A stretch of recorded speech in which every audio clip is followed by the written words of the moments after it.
You didn't come home last night. Your voice was quiet, but it carried the exhaustion of waiting. He exhaled a slow stream of smoke, not even turning. Business ran late. You found fingers gripping the edge of the sofa. Business always runs late with you.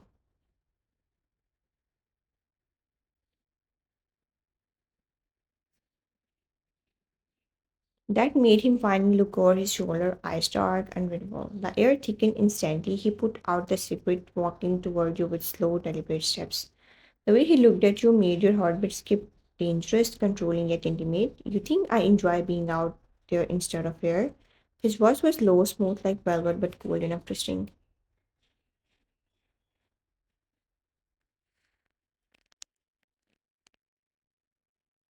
I think we enjoy control too much, even when it means losing me in the process. For a second, silence, then a faint smile curved his lips, but it didn't reach his eyes. You are still here, are not you? You hated that he was right. No matter how good he became, you couldn't walk away. You stood matching his height, chin tilted stably, maybe because I'm too stupid to leave. His jaw clenched, the mask of calm slipped just slightly as he stepped closer until you could feel his breath against your cheek. His hand rose, fingers pushing a strand of hair away from your face, gentle, almost tender. Don't call yourself that. His voice had softened, the rough edge melting into something that almost sounded like guilt. He looked up at him, trying to read the storm in his eyes, but like always, he hid it too well. You could feel the warmth of his hand on your skin, the quiet intensity of his gaze, the man who ruled an empire of crime yet treated you like something fragile. You cared too late, Jungkook. He let out a dry laugh, one that held no humor. I care in my own way. You turned away, frustrated tears burning behind your eyes. Your way hurts. The silence that followed was deafening. Then, without warning, he spoke softer, almost to himself. If I told you what I do to keep you safe, you would hate me.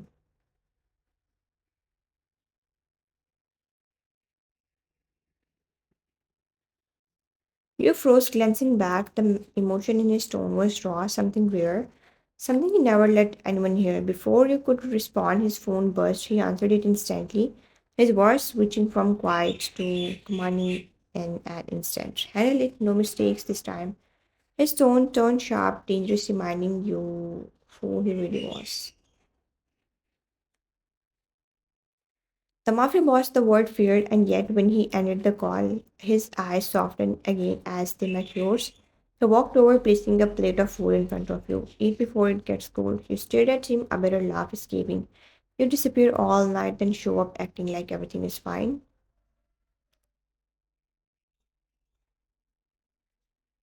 I don't need to explain myself every time wine. No, you just expect me to wait, like a secret kept in a glass cage.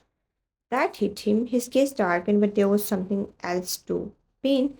He said nothing more. Instead, he reached for his coat and murmured quietly,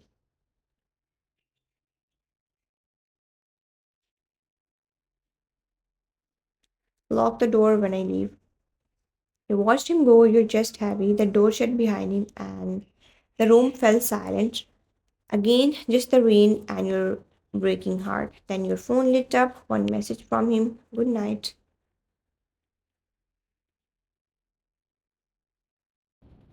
You smiled bitterly, wiping the tear from your cheek. The man who could destroy cities with a word still remembered to tell you good night. You stood beside Jungkook as the maitre d' led you through a narrow hallway toward a private lounge.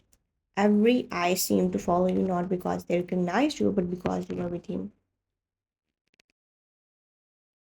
Your hand brushed Jungkook's arm nervously. He glanced down, immediately sensing it. You don't have to be nervous.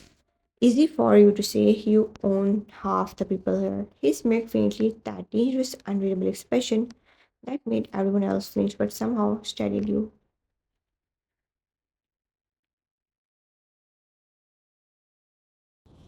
And the other half owe me. He rolled your eyes, trying not to smile. That's exactly why I'm nervous. He chuckled, a rare sound, and placed his hand on the small of your back, a silent reassurance as you entered the private dining room. Inside sat three men, each one radiating power in his own way. Teung, Lounging carelessly with a half empty glass of whiskey, greeted Jungkook with a grin that didn't quite reach his eyes. Namjoon, calm and composed, was tapping something on his phone, his sharp gaze lifting the moment he saw you. Jungi, quiet as a shadow, sat furthest away, his cigarette glowing faintly between his fingers. The air changed the second you stepped in.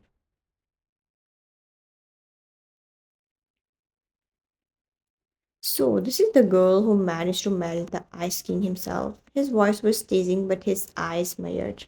He offered a polite smile. I'm fine. We know, he said it simply, yet something in his tone felt like a test like your name alone wasn't enough to earn your place here.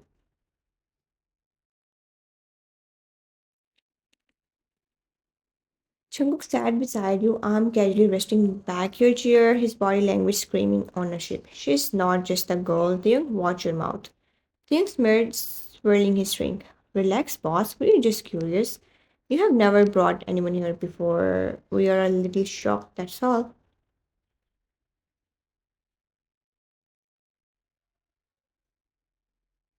Shocked or suspicious, Namjoon's gaze flickered between you and Jungkook, unreadable both. He shifted slightly, uncomfortable under their scrutiny. You don't have to pretend. I know I don't belong in your world. Young leaned forward, elbows on the table.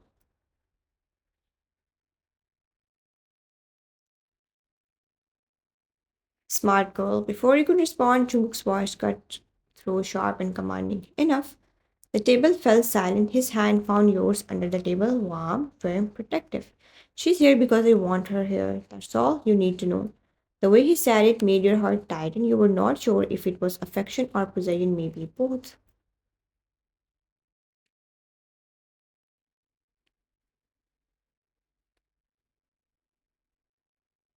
Namjoon leaned back, studying Jungkook with quiet concern. We just don't want to see you distracted. You have built too much to risk it on emotions. Jungkook's eyes darkened, voice low. You think she's a distraction? We think she's human, and humans make mistakes.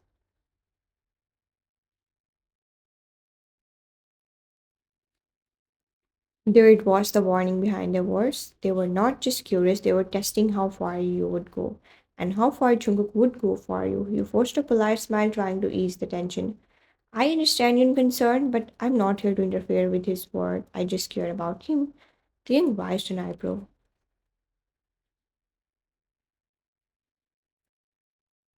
Care, in our word, caring gets you killed. You froze, the words sank deep, heavier than you expected. But before you could speak, Jungkook's thumb brushed against your wrist, grounding you. That's enough, Tay. Don't scare her. She doesn't look scared, just fragile.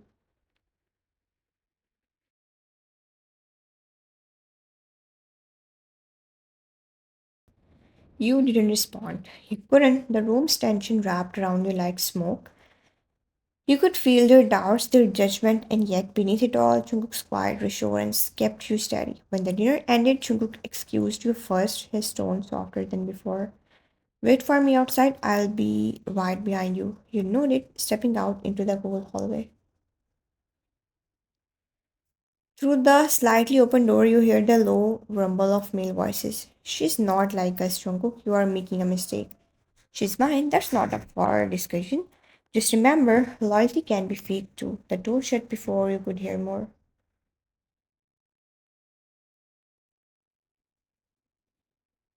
You exhale shakily, realizing something being his means stepping into a world that didn't believe in love. Only power, loyalty, and secrets. And somewhere deep down, you knew this was only the calm before the storm. The elevator chimed softly. You expected Jungkook. Instead, Taeyong, Namjoon, and Yoongi stepped out.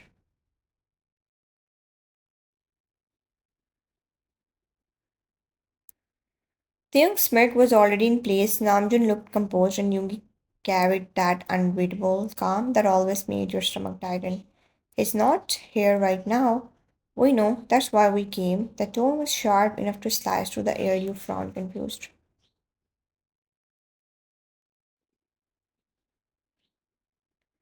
What is this about? Namjoon placed his hand in his pockets, voice flat. About you? You froze. Me? Luke stepped closer, gaze dropping from your face to the diamond bracelet Chunguk had forced you to accept a few nights ago.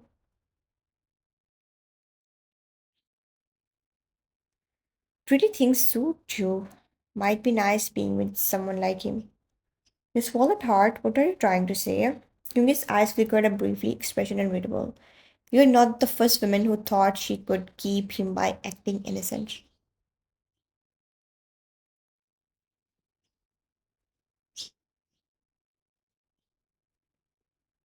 Your heart sank. You think I'm using him? Tim laughed, sharp, humorless. Girls like you always fall for power, not the person. His words cut deeper than he probably realized. You blinked rapidly, trying to keep your tears from showing.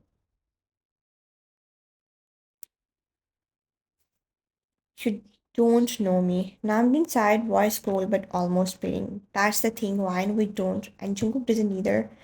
He's blind where you are concerned, and we can't afford that. Afford? He's not a business deal.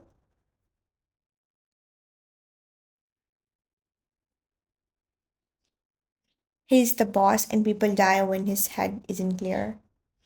The way he said it, calm, factual, felt worse than any insult. You stepped back, hugging your arms around yourself. You think I want his money, his power. I never asked for any of it. Things draw tight and then prove it. Leave before he finds out what you really are. Silence, you stared at him. Your chest tight, throat burning. And what am I? A distraction, a weakness he can't afford. For a moment, no one spoke. The city lights outside blurred behind your ears. You didn't defend yourself, you didn't scream. You simply noted one small, painful motion and whispered.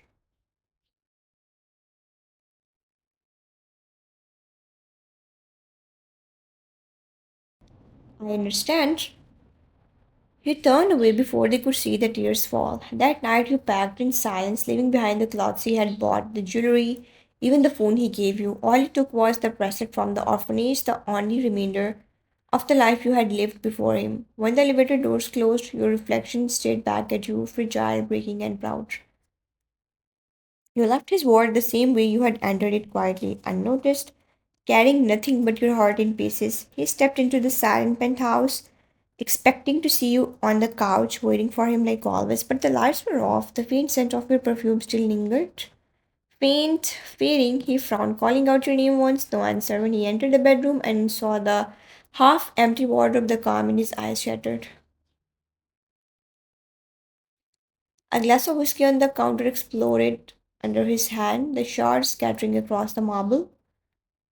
His breathing too heavy, but his voice was terrifyingly calm when he spoke. Where is she? The men exchanged looks. Thing stepped forward, trying to stay composed. She left.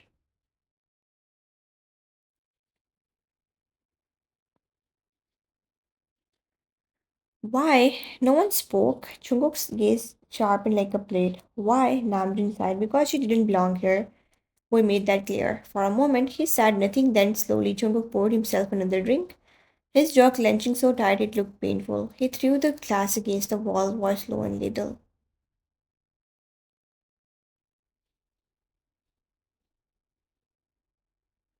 You accused my girl. The silence that followed was deadly, even Theum looked shaken. Do you have any idea what you have done? We were protecting you. You don't protect me by destroying the only thing that kept me human.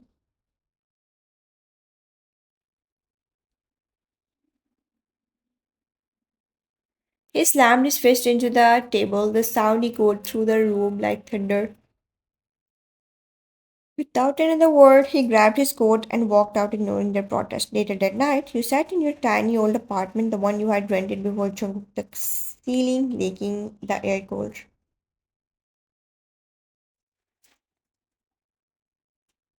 You were exhausted, but the ache inside you hurt more than anything. You were staring at the bracelet from your childhood when you heard it a knock, hard, urgent. Your stomach twisted, the door opened before you could reach it. Jungkook stepped in, drenched, eyes blazing, his usual calm replaced by something raw, furious, desperate.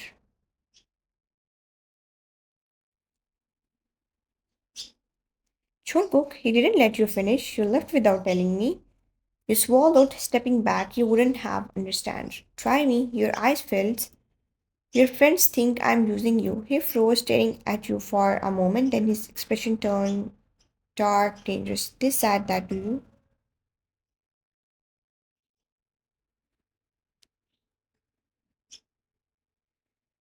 They're not wrong, are they? I have nothing. Don't you dare finish that sentence. He stepped closer, hands trembling slightly, not from anger, but from the fear of losing you. You think I give a damn about what you have? You could walk into my life barefoot and I would still kneel.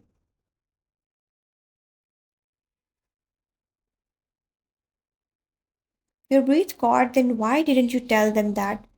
He looked away, his voice breaking the smallest bit. Because I didn't know they would go that far, because I thought they trusted me. A tear slipped down your cheek. He reached up, thumb brushing it away gently. You are not leaving me, Angel, not again.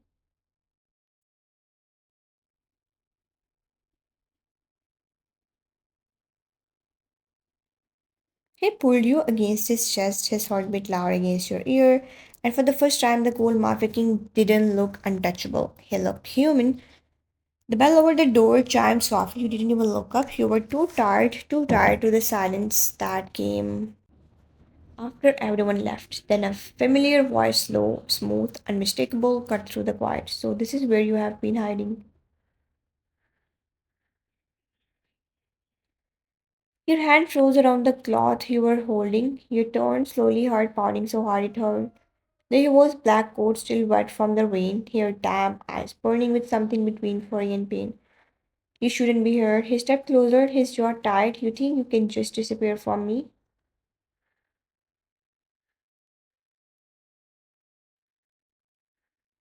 You swallowed, trying to stay calm. You found me, didn't you? So now you can leave. He gave a low, humorless laugh. You really think I came here to walk away again? You dropped the cloth onto the counter, voice shaking. What do you want from me, Jungkook? I left so you could keep your perfect word.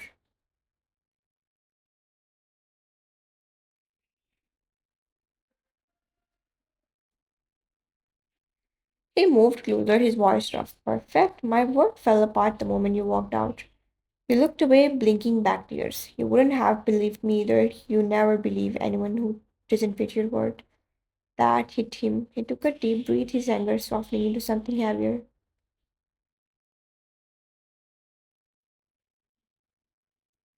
He reached for you, his hand trembling as it brushed your cheek. You think I care where you came from? You could have told me. You could have trusted me. Your voice broke. I'm an orphan, Jungkook. I have nothing. No name, no family, no word, nothing that fits beside a man like you. He grabbed your wrist not to hurt but to stop you from walking away again. You're everything, Wine. Everything I didn't think I could have. You're mine, and I'm not letting anyone make you feel less than that again.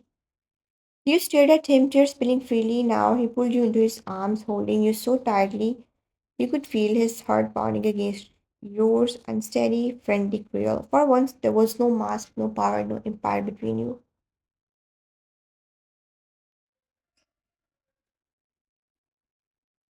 Just two broken people clinging to each other in a small, quiet corner of a city that never cared who they were.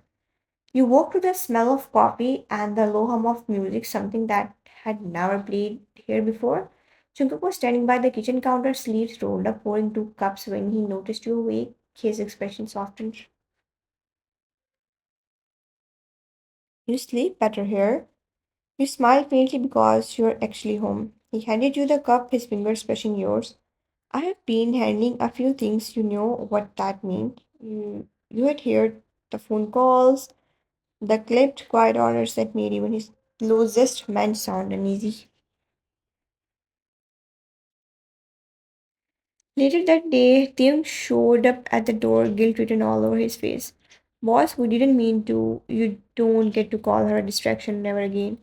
His tone was calm but final. If any of you can't respect her, you are out. Simple.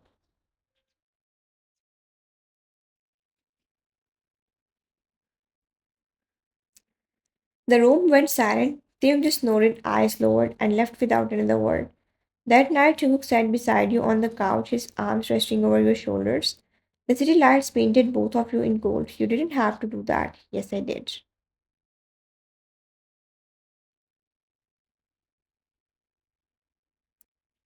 You turned to him, watching the man who once ruled everything with distance now looked at you as if you were the only thing that mattered. You spent your life having no one to protect you. That ends now. You leaned into him, resting your head against his shoulder. For the first time, the silence between you wasn't cold, it was safe.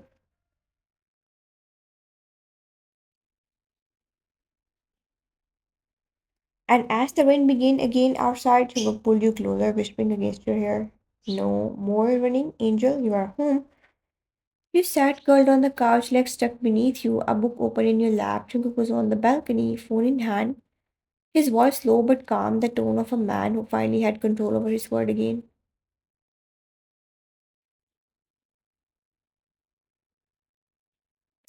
He came inside after a moment, setting the phone aside and walking toward you.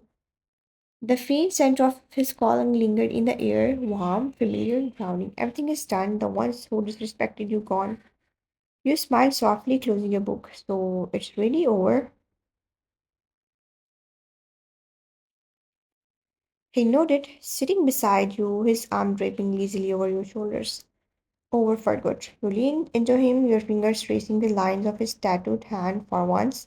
His touch wasn't possessive, it was gentle. You felt peace, real peace, blooming in your chest for the first time in years, but peace in your word never lasted long. Your phone buzzed against the coffee table, a small vibration that seemed harmless at first. You reached for it absentmindedly. The message came from an unknown number. He didn't know what really happened that night. Your breath caught. The room suddenly felt smaller, colder. Jungkook, I turned to you immediately, sensing the shift in your voice.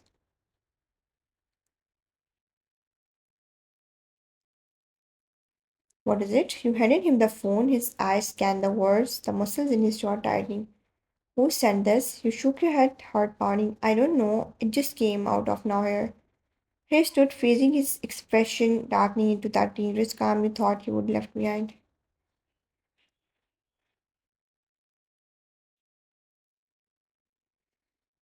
No one touches you again. I'll find out who did this. But deep down, you both knew this wasn't random. The message wasn't about the present, it was about the night everything began, the night you disappeared, the night he thought he would lose you, and somewhere far away, someone else, someone he trusted, was watching your every move. A figure leaned against a desk, scrolling through photos on a phone, pictures of you and Jungkook laughing, sitting close, unaware you were being watched. The man smiled faintly, his voice calm as he whispered into the phone.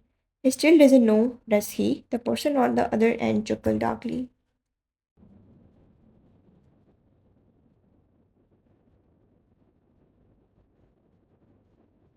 Good. Let him think she's safe for now. The screen glowed on one photo, a blurred image from years ago. A hospital room, a blood-stained floor.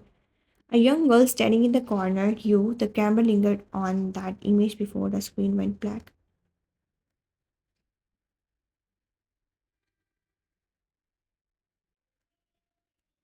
Chubuk was bleeding, half conscious, leaning against a wall after a street fight gone wrong. You were working there at the time, just a quiet, unnoticed girl cleaning up trash in the alley. You saw him collapse without hesitation. You tore the sleeve of his shirt and brushed it to his wound.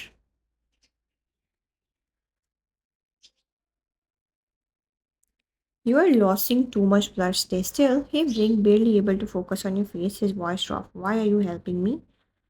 You shrugged softly because no one else will. That night he remembered your eyes more than your face. The calm in them, despite the chaos around you, he never forget them.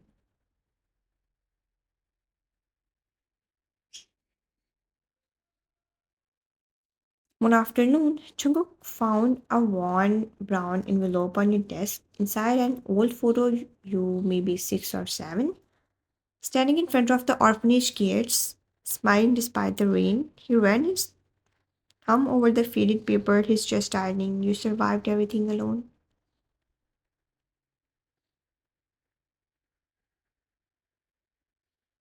That was the moment he realized loving you wasn't just about desire or possession, it was about protection, redemption, and maybe salvation. He was her sin, she was his salvation, and together they were both damned and divine.